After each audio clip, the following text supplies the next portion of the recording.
Everybody's Patrick at the Pitch Deck. We are here with Jonathan Fouk, who was tearing it up this past previous couple weekends here in Memphis on Verdance, as you may have seen a few times on stream with Verdance, our very own Earth Wizard for Flesh and Blood.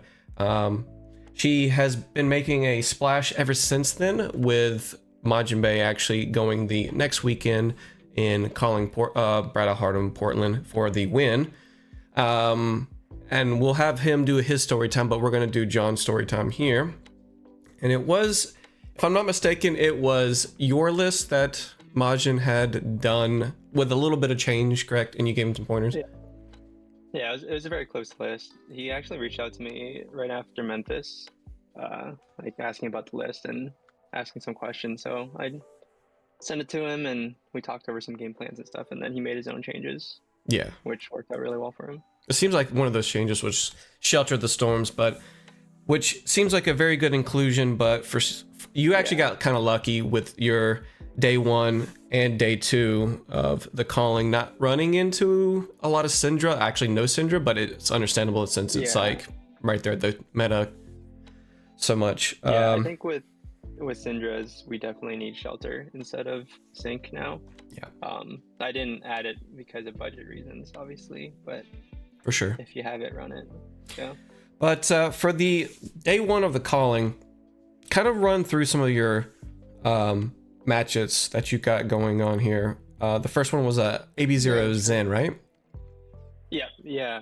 So AB0 Zen, to preface, I hadn't really done any testing that much before this because I just had a baby, so not that much time to practice. But the day or two before the calling, we were, we have our own testing Discord. Yeah. And Nick Tucker was like, "Hey, if I bring Florian, you should bring Verdance." And I'm like, "Okay." So I scrambled some matches with Tog, just getting the main heroes down. So Zen was one of them. Yeah. And it was when I played against Tog, it was pretty favored for Verdance, I felt like. But he was on AB, so when I played this AB0 Zen, it was actually a bit close. Interesting. Because I think he was going his balls to the walls and not really respecting our arcane. But we got there. It was I think it came down really close to the end. It was I needed to draw Emeritus to win. Yeah.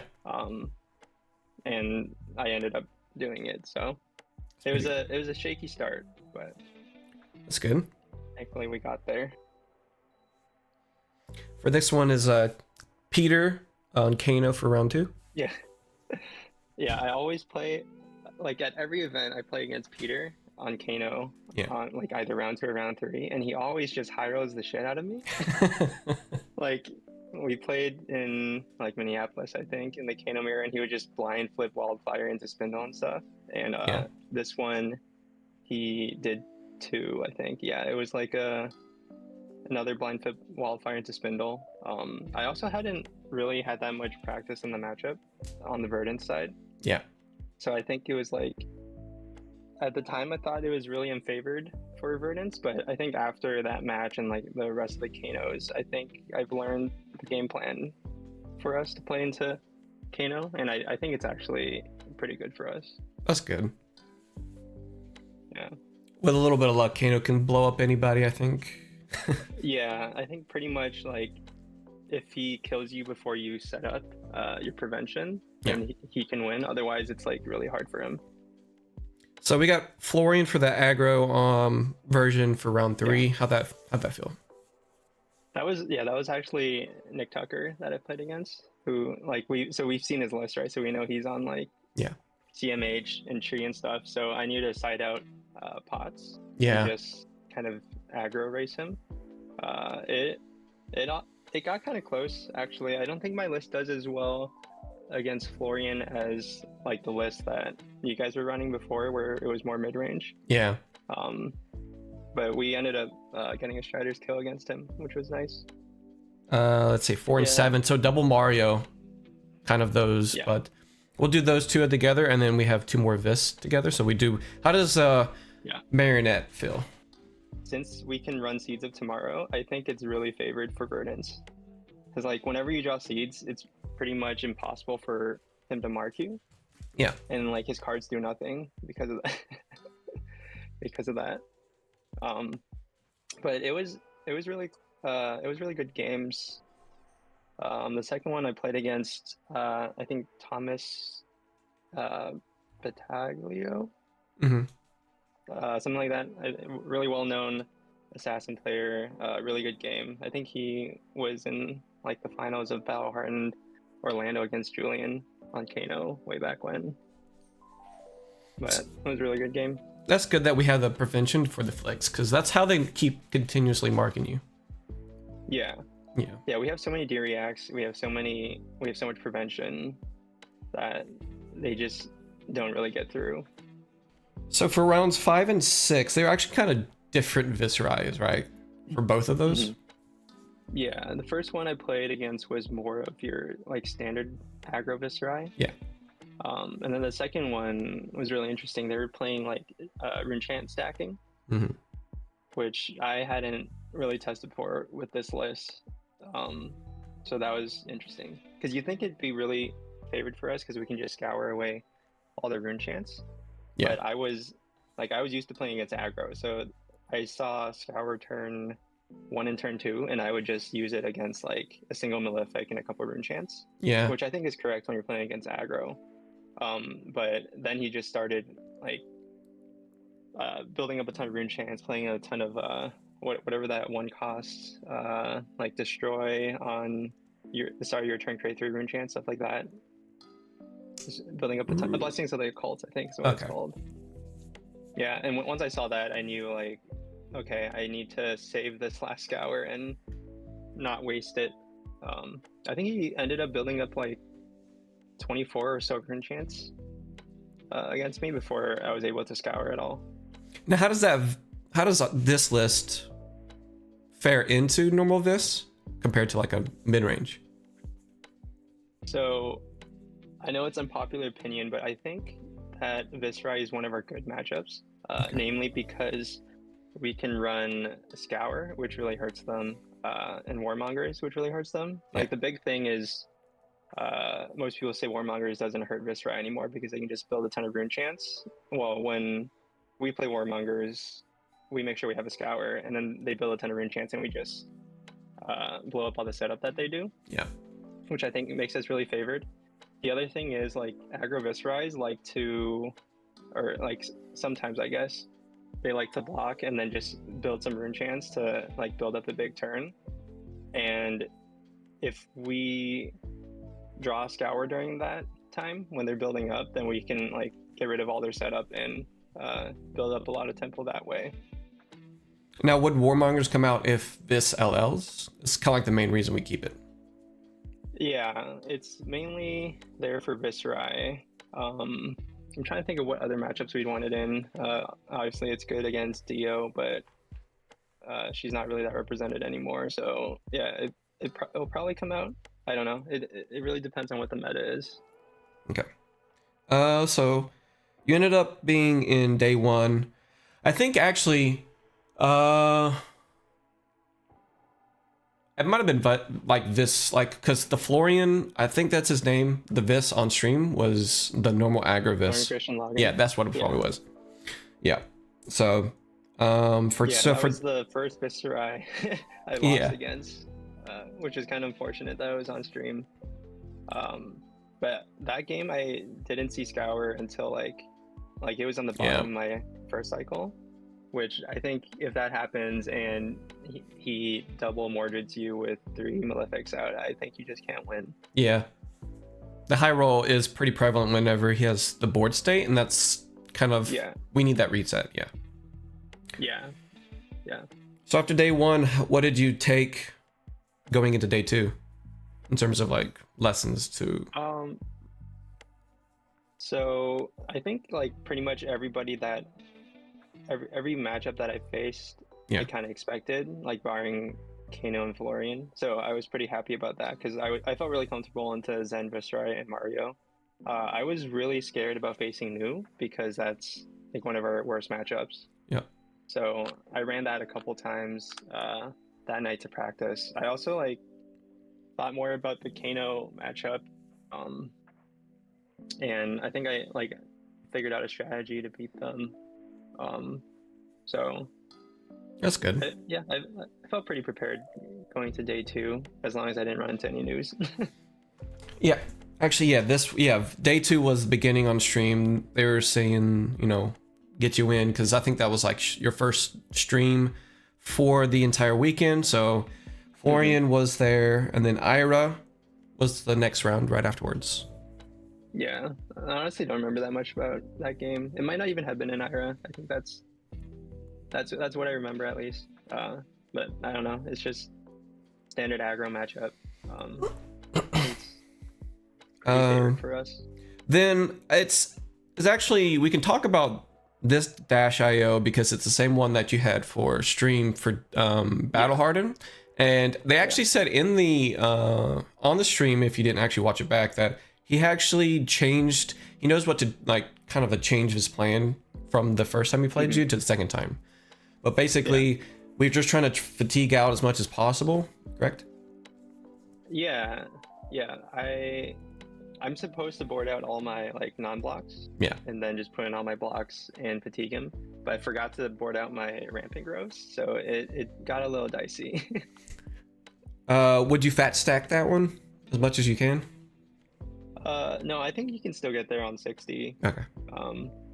Just because they burn through their deck so much, and I think you still want to draw like your disruption and stuff whenever they give you the window. So I think you still just bring in 60, just bring in all your blocking cards, and I think it's important to track their stack so you know what's coming up second cycle, like where all their boom grenades and stuff are. Yeah. We'll go Florian at the last one, and then head back to Kano. So we're the last round or match of the calling. Florian, was it different than Nick's list? Yeah, it was more standard Florian, I think, like more defensive, more mid range. Gotcha. That one almost came down to fatigue. I think I burned my pots for tempo, like because I brought healing potions into this one because I thought it was just a regular Florian. Yeah. And I was just used to playing aggro all day, where like you'd burn ramps and sigils just for tempo. Yeah. So I did that into him, and it got really dicey down to the end because the final combo, I think he had to have like 3 reds and blue max for me to win, and he just ended up having that. So it was actually really close. I should have definitely stacked that one better. But like at that point, I thought, well, like I knew I was out for top 8, so I just didn't really care. Yep. And I kind of agree. Like you, at the end, we kind of know this from experience on Kano heavy hitter days, like trying to stack at the end of a long tournament, this is going to get your brain fried. We've been doing heavy hitter tournaments whenever it was peak with Julian sniffing, so we kind of know how it is. That's kind of like good old Kano stack days. They took it away from us with Holmes, but it's fine. Currently, I'm just not interested with Kano just right now.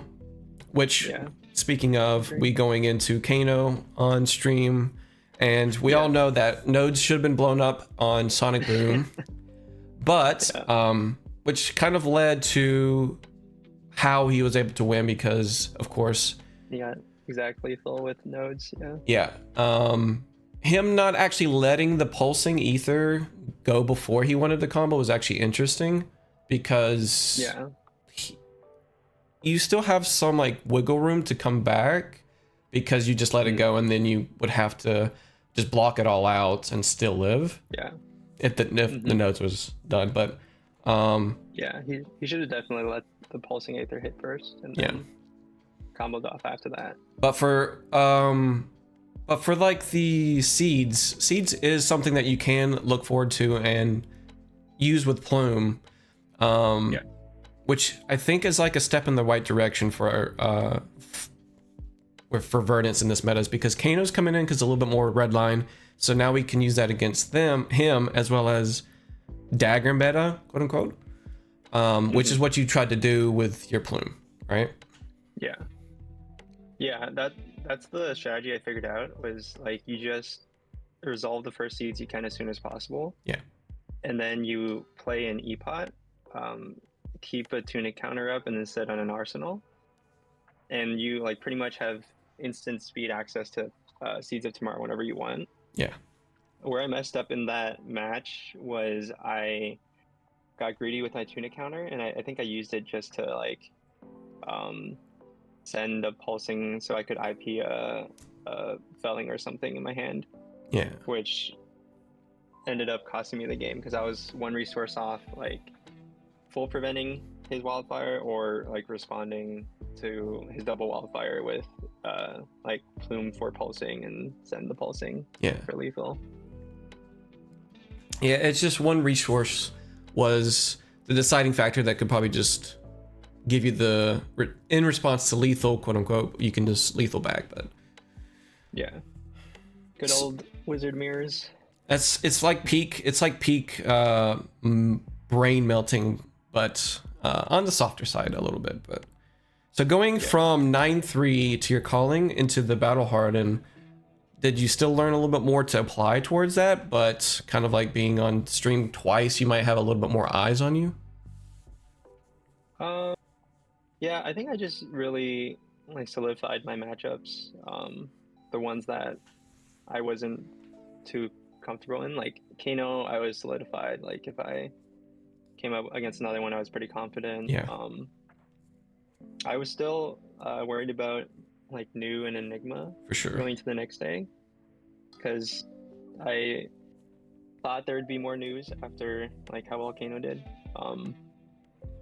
But it was, I don't know, we were all tired. There wasn't really that much time to change the list or anything, so for sure. I think I pretty much shipped the same list. Yeah, running it back after 9-3 is totally the completely fine answer, I think, to be fair.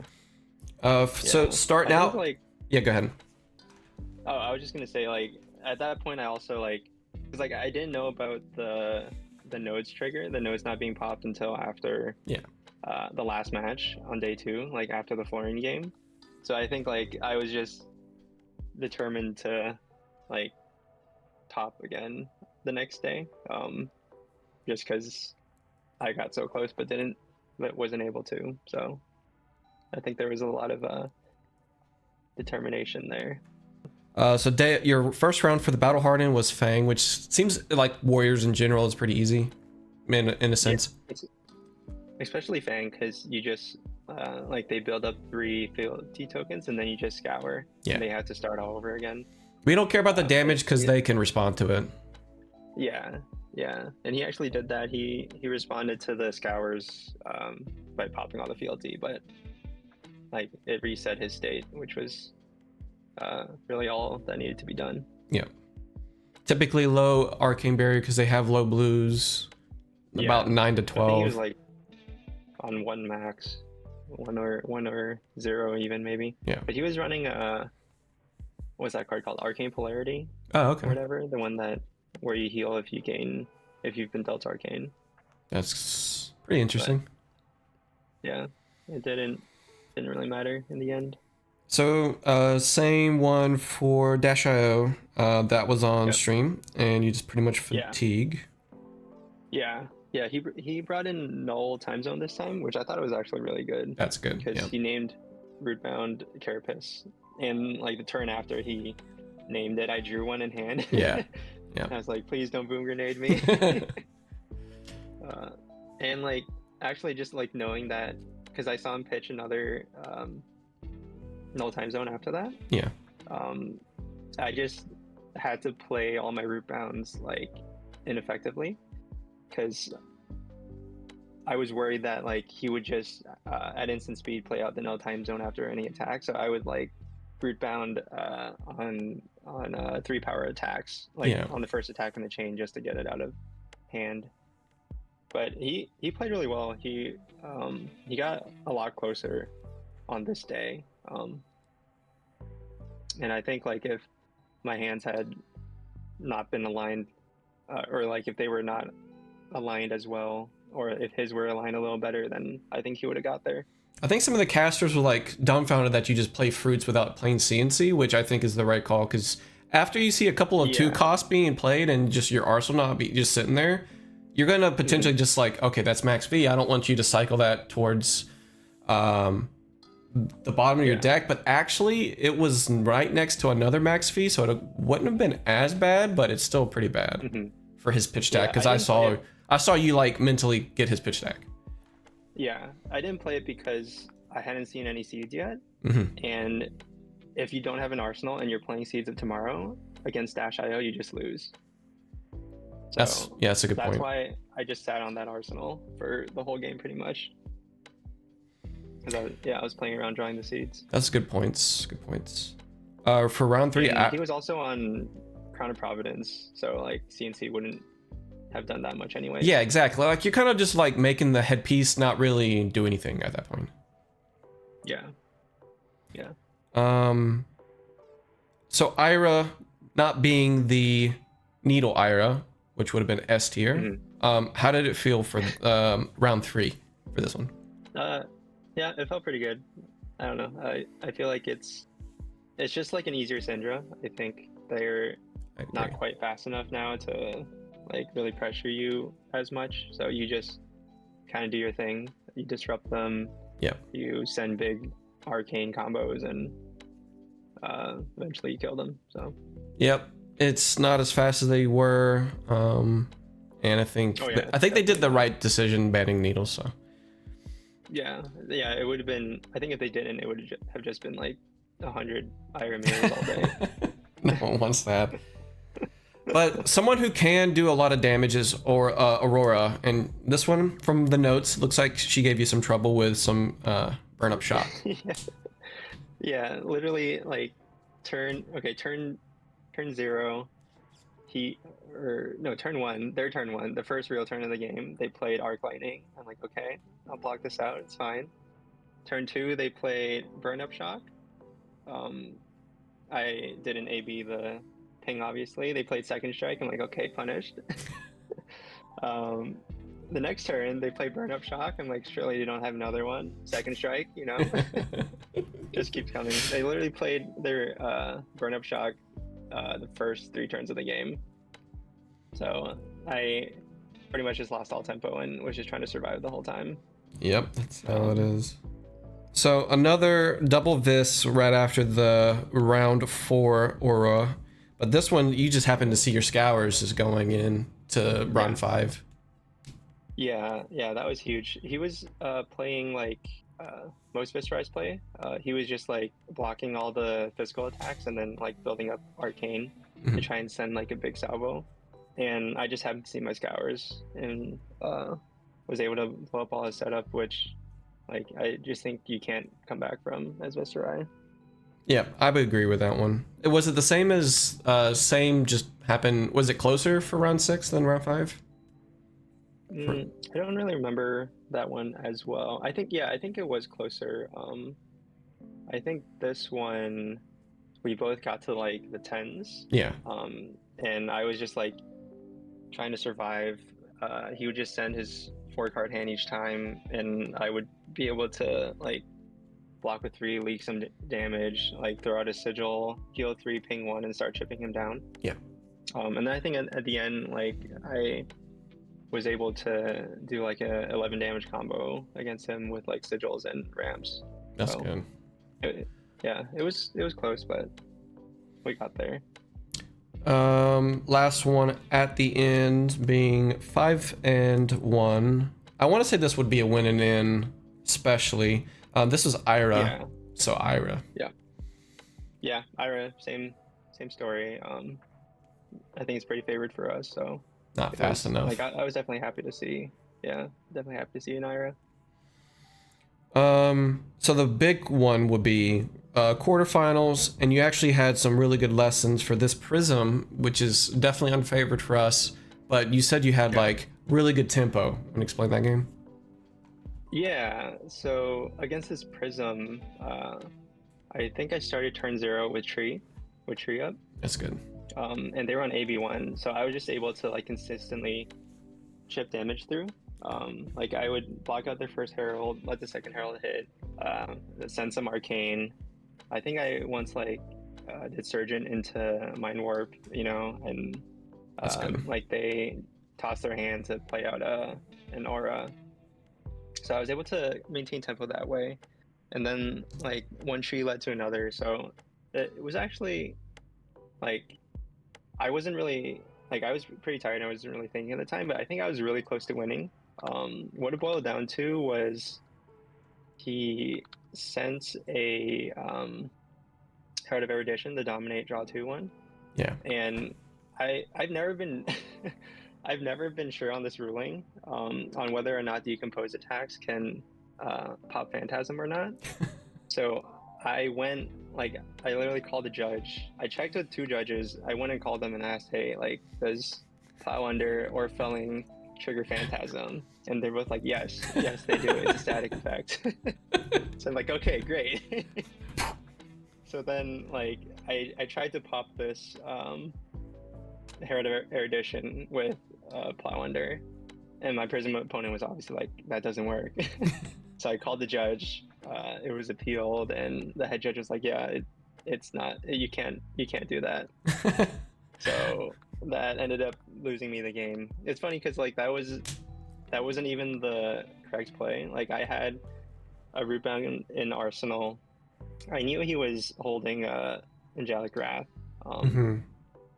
and I still had Barkskin up, so I could have just blocked like Barkskin with non-attack action. Yeah. Block 5. He sends the Angelic Wrath, and I just de-reacted, and then I think I win from there because he had taken damage down to 5. Okay. On 1 AB, so like I can just tutor tree, start sending arcane, or even just try to like go for a Strider's kill. Now that's the difference makers auras when it comes to Prism, because if you have enough poppers, Herald aggro just won't work, right? In my personal opinion, I think. Yeah, it was definitely a bit scary with the auras, because not having played the matchup a lot, I wasn't sure which auras I needed to take time to pop or take time to destroy and stuff. Yeah. But he ended up getting 2 Merciful Retributions against me, and I had forgotten that was a card, so I did not bring an AB1. So it was just pretty much free chip damage throughout the whole game. But I learned a lot in that matchup, and I think if I were to run it again, I think I would know a lot better what to do. I think maybe we could run that. I would have to. It'd have to require some testing to make sure if null Metacarpus nodes is worth. Yeah, I mean, I was running Vambrace. Oh, that's true. It didn't really do anything. Like it let me keep tree up an extra turn because I could pitch 2 reds to Surgeon and then attack with Scar and attack react with my 3rd red Earth to keep tree up. But yeah, I think you just run meta. Yeah, that could be the call. So for going into the hunted meta that might be more explored for people getting their cards now, especially when it comes to RTN season, Portland was a little bit different because they probably do have an extra week. We'd have to wait till Imagine's story to kind of understand how he approaches that one. But it was more now Syndra, since Izar on Brody's Syndra kind of like head jab list. How do you think we gain in terms of Verdance players? Do they gain ground or do we lose ground? Yeah, I think Syndra is definitely an even matchup. I think they can simply high roll you and you just die. But I also think we have cards we can bring in to shore up the matchup, right? Like definitely bring in Shelter. Seeds is good. Surprisingly, Mental Block is probably good into that matchup, just to prevent their flick and mass triggers. But even without Seeds, I feel like I've been doing pretty well into them. Obviously, haven't done that much testing, like against the new Syndra list, but yeah, I feel like you can just like try and disrupt them every turn, put them on like smaller card hands, and then just use like ramp combos to equalize your life totals, and then like Strider's finish at the end. I think it is wise to only take damage if you can disrupt with Plow, CNC, Felling, or if they just don't care about their arsenal because maybe they have actually like dumped their entire hand and not gotten the mass trigger. Maybe and the only thing that I like keep in mind is the tree, mind warp, insurgent type stuff that'd be the only game plan. But I think you can't. I've tried to see some people do like flexors as well as headpiece escapes me for balance. Yeah, so balance is also another one, but it's kind of like you can do it if it is ancestral plus mass trigger. So yeah, I think you should just run Plume. I think Plume is better. I agree, and I'm personally thinking Moon might be an addition to look at too for Syndra, by taking out Vambrace and then putting in Moon. Yeah, but I could see it. I think it's just really important to disrupt her every turn. For sure. And yeah, like obviously if they're sending their last card and they're not gonna have an arsenal, then you just block with your Plow and CNC. But then like you have Felling, which is good. You have Mind Warp, which they're never being the first pings. Yeah, for sure. All right, so this is going to be the deck tech version of the interview. So whenever it comes to your standard list, how you had it, ran both 80 both days, and for both days, it was doing quite well for you, being that you won 15 out of 20 matches and got a massive elo bump, I'm sure. So when it comes to new additions, we do only have Ring of Roses, but it doesn't necessarily have to change the entire deck, which we thought we could do with just like Call to Grave and things like that. Getting it. I think it's not a build around card. Yeah, I don't think it's a build around as well. But it's nice to try every single possibility. Things that stood out to you at the beginning was like Fruits of the Forest, but back then you ran 9 fruits and you're cutting it down to 6. Yeah, I love fruits. Fruits is so good. I think like one of the main things about Verdance that everyone says is Verdance can't convert their hands.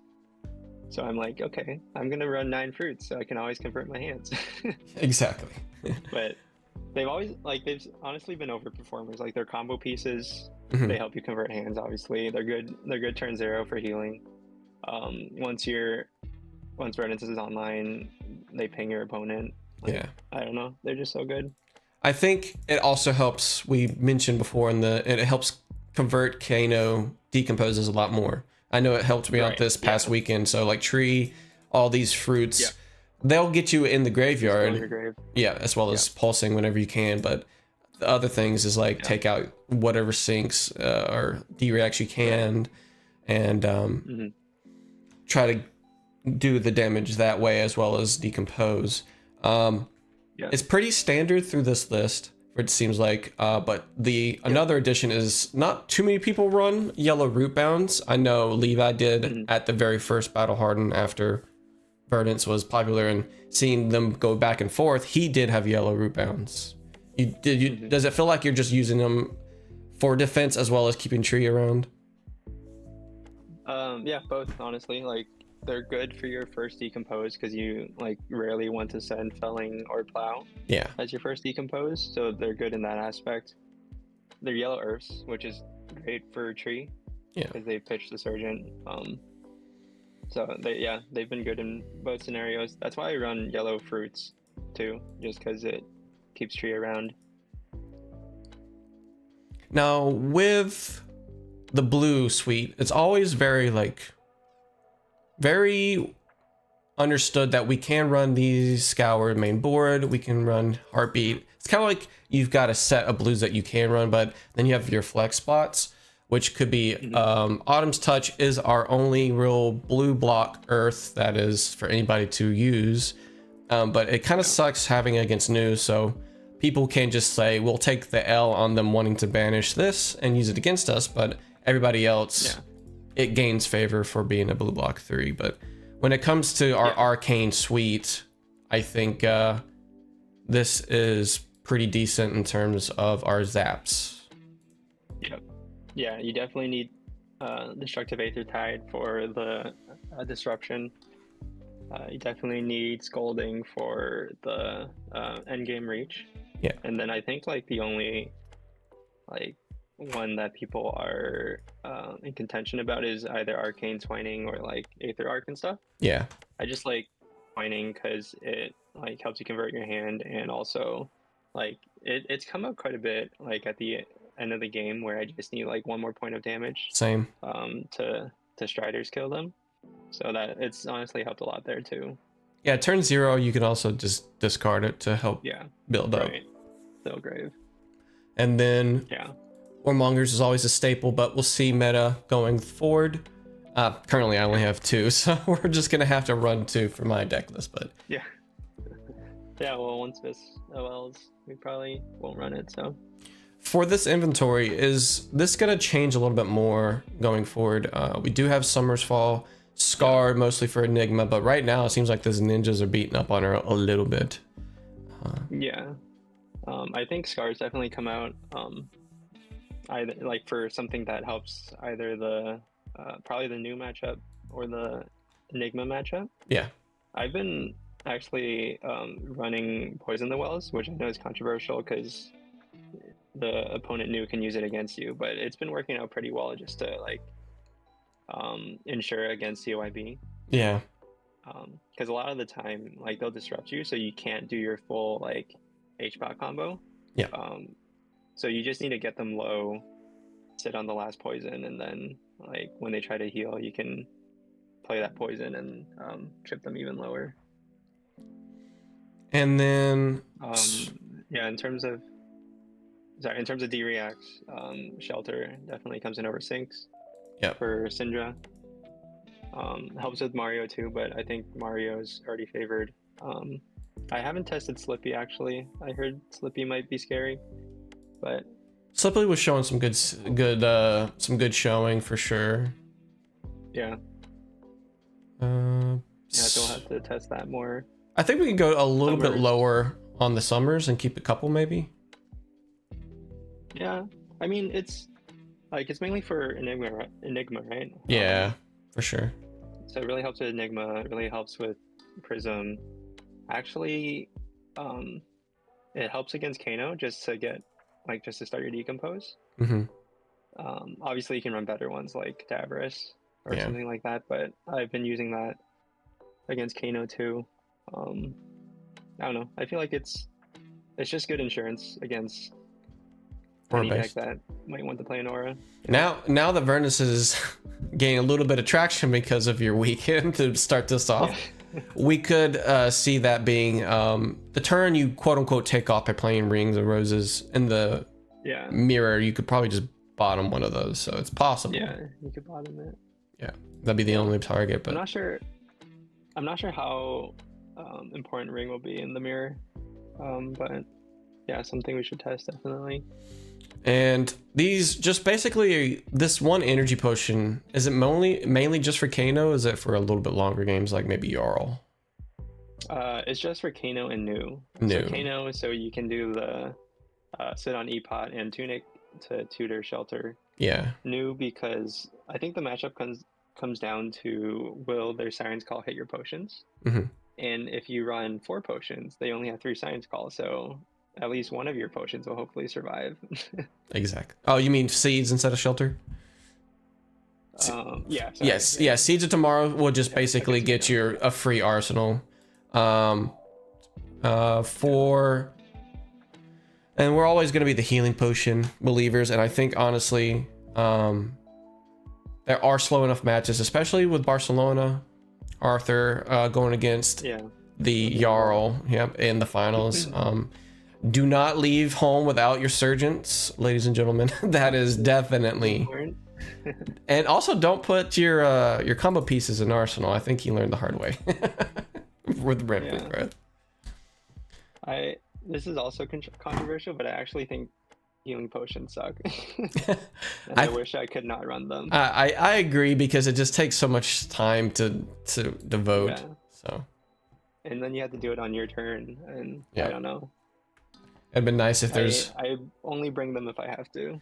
yeah, mid range is like excelling with mostly moon and like 90%, and that's where I was before you started still playing your yum yum list, but I think the meta does shift over a little bit to mostly Surgeon, but I'm probably going to test a little bit more Moon and replace Van Brace in my personal opinion. Yeah. Yeah, I think it'd be interesting to test out Arthur's lit or Arthur, right? Yeah, Arthur was mostly using most only Moon, and the pretty much the combo for his deck is basically built around overflow. So overflow basically will say if you use this with tree, you can just basically moon right afterwards. So it's a little bit more damage, and you're up like 3 card 8, right? Yeah. Unless the AB3. Yeah, the AB3, then you're kind of out of luck on that plan. And then also it was etchings, which would get back Sigil of Findal. So etchings is only used with mostly Cilio, but now you just get back the blue etchings of Findal or Sigil Findal, and then you can just pay for Moon. So that's pretty much the game plan that he used there for his deck list, which is a little bit more controversial for sure. I'm gonna toss up the Metafy real quick. Quick guide on Verdance. Just going over like everything I've learned throughout the calling and the battle hardened, just like all the learnings from those matchups. Put them all into the guide, and I'll probably keep it updated as we figure out more stuff about Verdance. As I'm sure the metagame will shift once Viserai leaves. So yeah, check it out if you get the chance to. Or definitely open to answer any questions. So far, 30 have.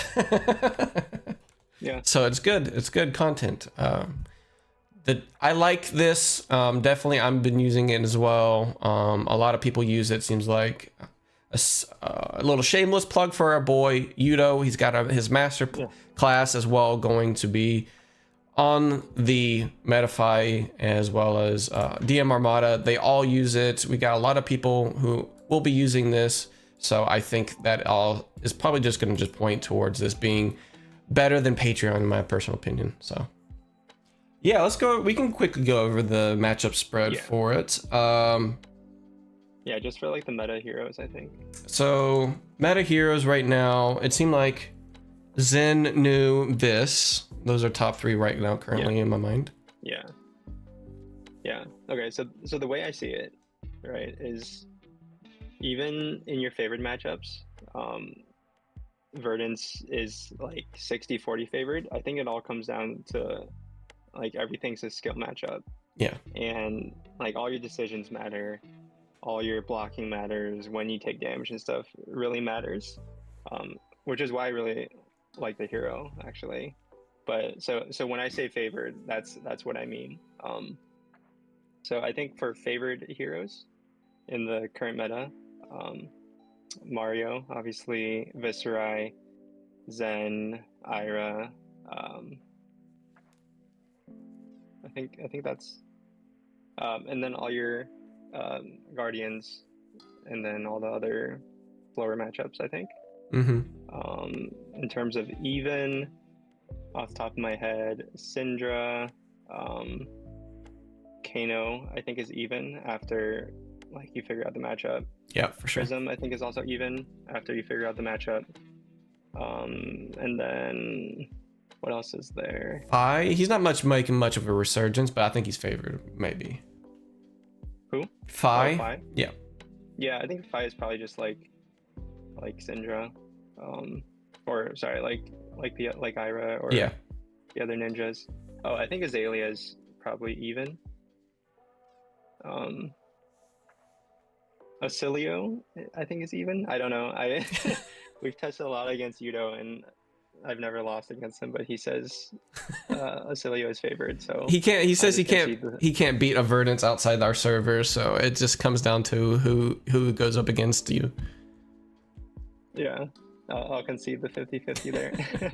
In terms of unfavored, like I think it's hard to win, but you can still win. Yeah. I think Enigma is unfavored, just because of like how much she can set up. I think Tree like really helps us in that matchup for sure. Yeah. Because like Tree, and then like you can pop a pot to ping them for 4 and clear the auras. So I think Enigma is unfavored but winnable, and then I think New is hard, and I think it just really comes down to whether or not they get your potions or not, Happened to me. and whether or not they're on CYB. I think if they're not on CYB, I think it's a lot easier. I agree. And also I kept my heartbeats in this weekend, and they used it against me. Of course, that's always going to be a run thing. Yeah. So you just take I those cited out. those out. Yeah. Yeah. But it just comes Yeah, down I'm to fine where with the them using fruits or and Autumn's Sorry. touches. Yeah, those Yeah. are fine. yeah. And like it really comes down to if New can snipe your pots at all. If you have all 3, then you should be good. Learning to stack a little bit might help you in the long game, because you gotta make sure that your ramps are within reach or at least combo potential. So Yeah, for sure. I think all those are like the major heroes really for Yeah, those are the only ones I can think about. yeah. All right, John, I think that about does it. Thank you for the interview. Cool. Yeah, All right. thanks for doing this, Patrick. This was cool. All right, thank you guys for watching. We'll see you next time.